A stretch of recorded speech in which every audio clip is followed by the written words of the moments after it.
Hello everyone and welcome back. Today I finished up my diesel heater build.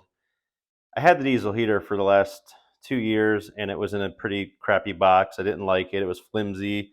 So I ordered the medium stackable rigid box.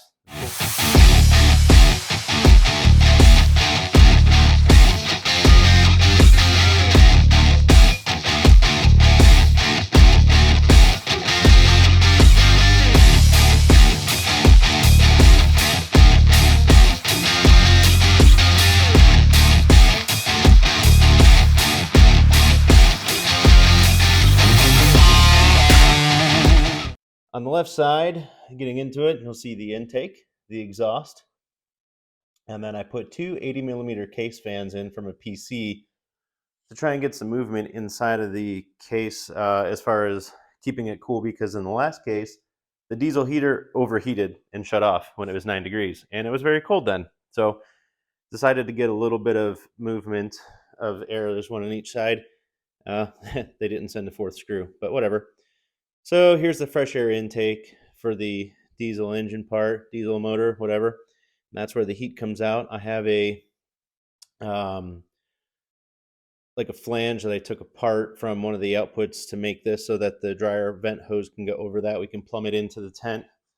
But this whole thing will sit in the bed of the truck and it'll plug in via 12 volt, or I have this inverter which will go right to a standard plug, and it'll work off a battery or electric. So when I have electric sites, it's nice. Let's open it up, take a look. So the first thing I did is I got a different diesel tank because the one I had was just too big for this case. So I got a same capacity 5-liter, which is roughly 3 gallons diesel fuel. And the first thing I did was take out this little brace there.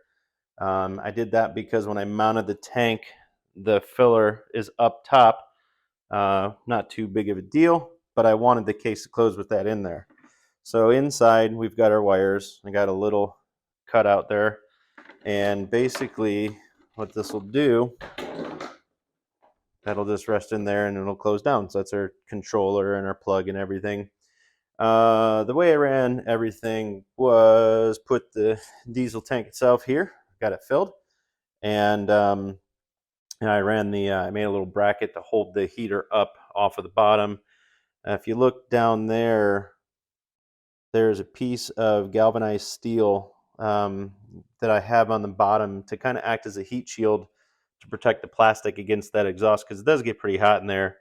Some high temp tape holding it down and around the coupler for the exhaust, just to kind of seal it up. I have hose clamps on there, but I like to make sure it's sealed just in case there's any carbon monoxide. I do have a carbon monoxide detector in the tent just in case. I've never had an issue in 3 years with this thing with any carbon monoxide or whatever. So moving along, again, 80mm case fans. I took the signal wire and just cut it because we don't have one. Ran that into another fan over here and spliced it in, soldered everything together, cleaned up the wire harness, put it in some cord manager, zip tied the extra fuel pump harness on there, upgraded to the hard line for fuel delivery. The last build had the soft flexible stuff. It was okay, but I figured why not? We're rebuilding it, might as well do this. Heater output double clamped to this flange that we talked about, and the intake goes down. Overall, it's actually super clean inside of here. I'm very happy with the way it turned out. So let's go ahead and plug it in and see what gives. So it's already primed. I ran it once already earlier, so I'm going to go ahead and plug it in, and I forgot to plug it into the wall. Let's go do that. So now we're plugged into the wall. Heater is on. It's upside down, but it's on. I just got to hit power, and it's on. Now it's going to go. And basically, long and short of it, with these diesel heaters, you've got your glow plug icon. Tells you the glow plug's heating up. You've got airflow in and out, the green and the red arrows. It's good battery, good Wi-Fi or internet signal. It's basically just because it's connected there. It doesn't really have Wi-Fi connectivity. And how long it's been running. So when this was on before, it took about 2.5 minutes to warm up the glow plug, and then the pump started kicking on, and it was awesome. So it's moving some air, getting some stuff going, and we'll have the pump kick on here shortly. So I know this is too small. That I have something on order for that that'll make it a little bit tighter fit, but it works for now. Using it this weekend when we go out. It's going to be, well, they say like 17, 18 degrees, but who knows? I mean, they're also calling for 3 feet of snow, which we never seem to get, but whatever. It's going to do really nice.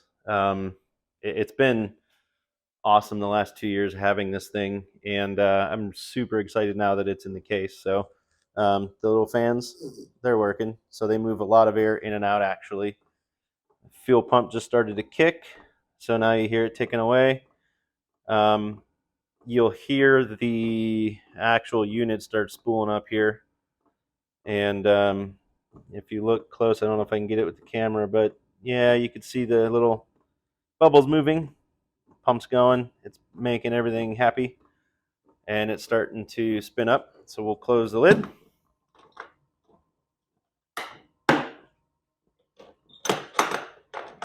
Whoops. And that's it. So now over here we've got the exhaust going, starting to get warm. And on the output side, it's lukewarm right now. Our temperature, I hate this light. The temperature right here, this little bar, this little blue bar, you'll have 2 of those and 2 yellows and 2 red when it gets up to temperature. Usually about 4 minutes in, 5 minutes in, it starts doing really well, and it's going to start going. So works great, love it. It's in a very nice case, and it's a lot more compact than it used to be. A lot easier to move around, and it's kicking ass and taking names.